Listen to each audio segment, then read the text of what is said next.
Island of the Blue Dolphins by Scott Odell, as read by comedian Alex Elkin.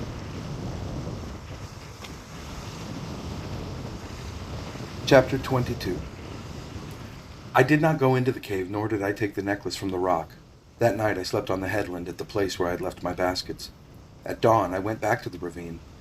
There I hid myself on a brushy ledge. It was near the spring, and from it I could see the mouth of the cave. The sun rose and shone through the ravine. I could see the necklace lying on the rock. The stones looked blacker than they had in the darkness, and there were many of them. I wanted to go down to the cave and count them, to see if they would make 2 loops around my neck, but I did not leave the ledge. I stayed there all morning. The sun was high when Rontu barked, and I heard steps below me. The girl came out of the brush, singing. She walked to the cave, but when she saw the necklace lying on the rock, she grew quiet. She picked up the necklace and put it down again, and peered into the mouth of the cave. 2 of my baskets were still there. Then she went and drank from the spring and started off through the brush. I jumped to my feet. "Tutok!" I cried, running down the ravine. "Tutok!" She came out of the brush so quickly that she must have been waiting nearby to see if I would return. I ran to the rock and put on the necklace and turned around for her to admire it. The beads made not 2 loops, but 3. They were long and oval instead of round, which is a very hard shape to make and takes much skill. "Winscha," she said. "Winscha," I said, after her, the word strange on my tongue. Then I said the word that meant pretty in our language.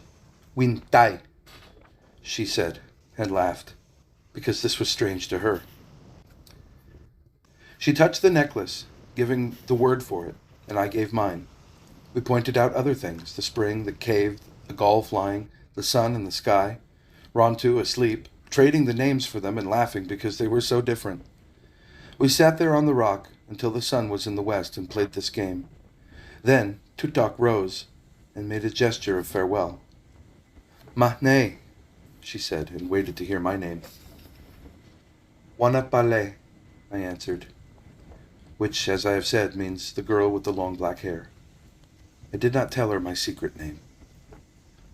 "Mahne, Wanapalai," she said. "Pase no, Tutok," I replied. I watched her go through the brush. I stood for a long time listening to her footsteps until I could hear them no more, and then I went to the headland and brought the baskets back to the cave. Tutok came again the next day. We sat on the rock in the bright sun, trading words and laughing. The sun went fast in the sky. The time came soon when she had to leave, but she returned on the day that followed. It was on this day, when she was leaving, that I told her my secret name. "Karana," I said, pointing to myself. She repeated the word, but she did not understand what it meant. "Wanapale?" she said, frowning. I shook my head, pointing again to myself. I said, "Karana." Her black eyes opened wide. Slowly she began to smile.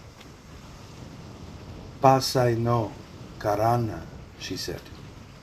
That night, I began to make a gift for her in return for the necklace she had given me.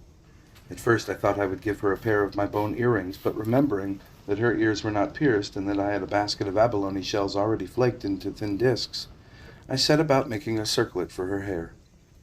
I bored 2 holes in each of the discs, using thorns and fine sand. Between them, I put 10 olivella shells, which were no longer than the tip of my little finger, and threaded them all together with sinew. I worked 5 nights on this circlet, and on the 5th day, when she came, I gave it to her, putting it around her head and tying it in the back. "Winsha," she said, and hugged me. She was so pleased that I forgot how sore my fingers were from boring the holes in the hard shells. Many times she came to the cave, and then one morning she did not come. I waited for her all day, and at dusk I left the cave and went to the ledge where I could watch the ravine, fearing that the men had learned that I had lived there and would find me.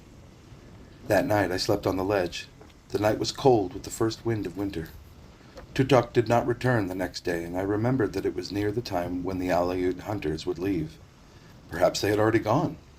That afternoon I went to the headland. I climbed the rock and crawled across it until I could look over the rim. My heart beat loud. The Aleut ship was still there, but men were working on the deck, and canoes were going back and forth. The wind blew hard, and a few bales of otter skins lay on the shore, so probably the ship would leave at dawn. It was dark when I got back to the ravine, since the wind was very cold and I was no longer afraid that the Aleuts would find me. I made a fire in the cave and cooked a supper of shellfish and roots. I cooked enough for Rontu and me and for Tutok. I knew Tutok would not come, yet I put her food beside the fire and waited.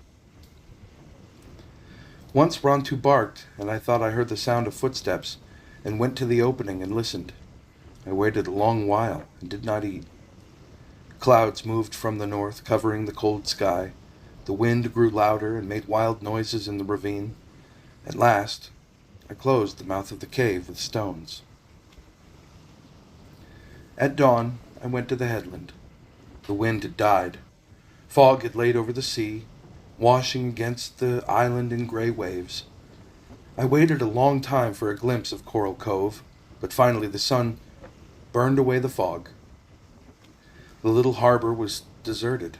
The Aleut ship, with its red-beaked prow and red sails, had gone. At first, knowing that I could now leave the cave and move back into my house on the headland, I was happy, but as I stood there on the high rock looking down at the deserted harbor and the empty sea, I began to think of Tutok. I thought of all the times we had sitting in the sun together. I could hear her voice and see her black eyes squinting closed when she laughed.